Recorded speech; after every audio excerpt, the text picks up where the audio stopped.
Hello students, hope you are all doing good in your holidays.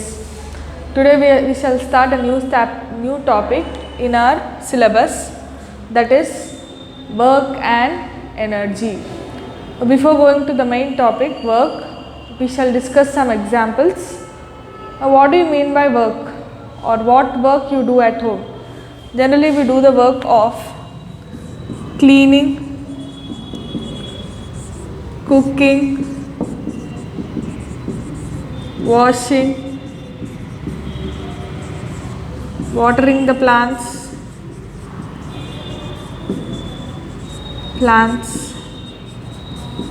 walking, etc. These are some of the work that we do in our day-to-day life. Now, to do this work, you need something. What is that we need to do work? We need energy to do work. So, where do we get that energy from? You all know that we get energy from the food we eat. Sometimes we take the help of some machines, like we take the help of washing machine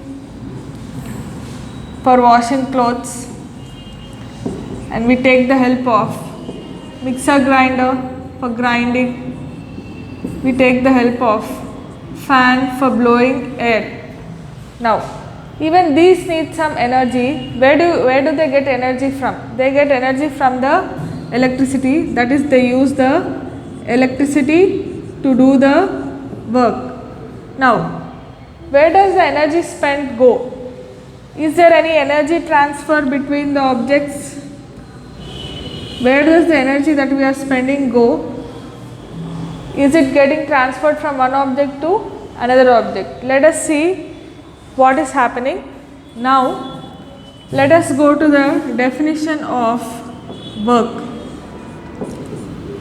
Now, in our day-to-day life, we use the term work in various instances, like I am working in a factory. Ramayana is a great work of Valmiki, or the machine is in working condition.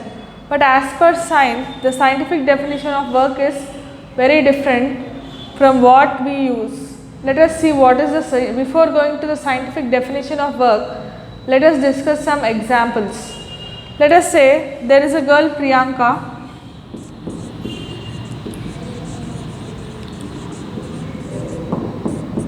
She does lot of work in preparing for her exams. She reads the answers, she does experiments, she solves the problems, she goes to attend various classes, and she does all experiments.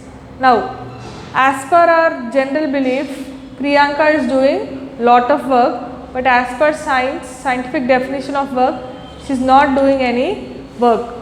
Now, next, there is a person who is trying to push a huge rock.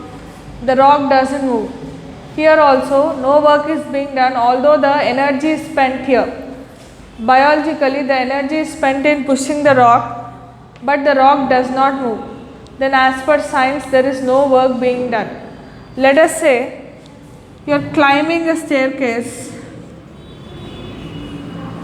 and you reach the second floor. Then as per science, you have done lot of work.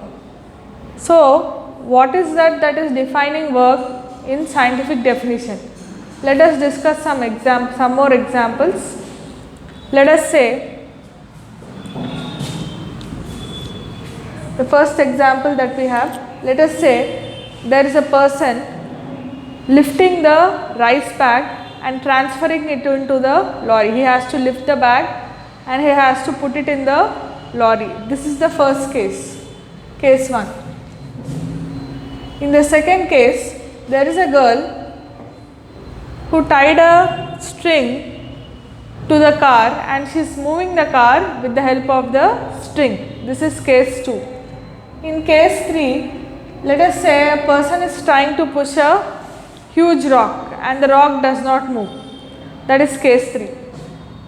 In case 4, let us say there is a person who is standing on the railway platform with a huge luggage on his head.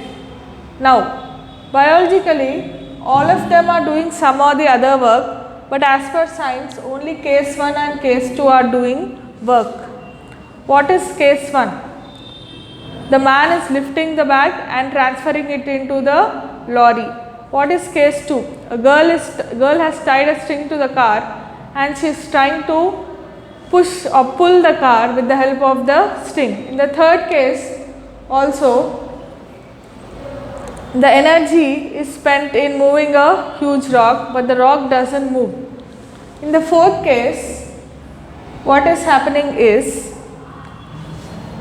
the luggage is being kept on the head of the person, and the person keeps on standing. He does lot of work. But as per the definition of science, case 3 and case 4 are doing no work, but case 1 and case 2 are doing lot of work. Now let us see how to define the work. For work to be done, two things must happen. Force has to be applied on the object,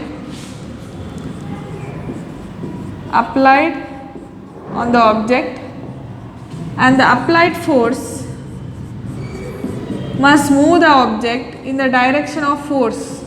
Applied force must move the object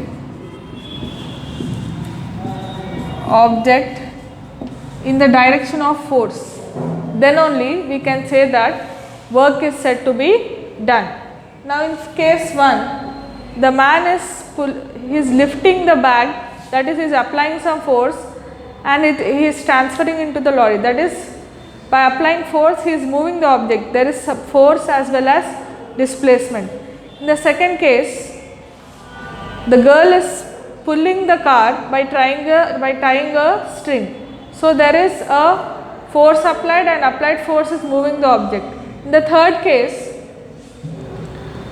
force is applied but the object is not moving. A person is applying force on the rock, he is trying to push the rock, but the rock doesn't move. So here force exists but there is no displacement.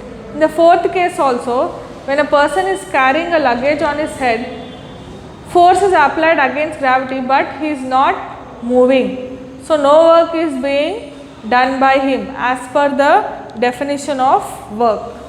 Now work is defined as product of force into displacement. So W is equal to F into S, where F stands for force and S stands for displacement. Now what are the units of work? Unit of force is Newton, unit of displacement is meter. So the unit of work is Newton meter. Instead of calling Newton meter, you can call it as joule. A work of 1 joule will be done when 1 Newton force moves an object through 1 meter. Then you can say that a work of 1 joule is done. So that is about the definition of work. What happens to work when force is 0? When force is 0, work done is 0. When displacement is 0, once again the work done will be 0.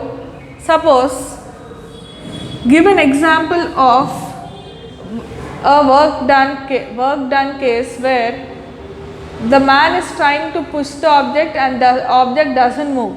Now when the man is trying to push the object and if the object does not move, force exists but displacement do not exist. So work done is 0 in this case. So that's about the introduction of work and energy. Shall continue in the next class.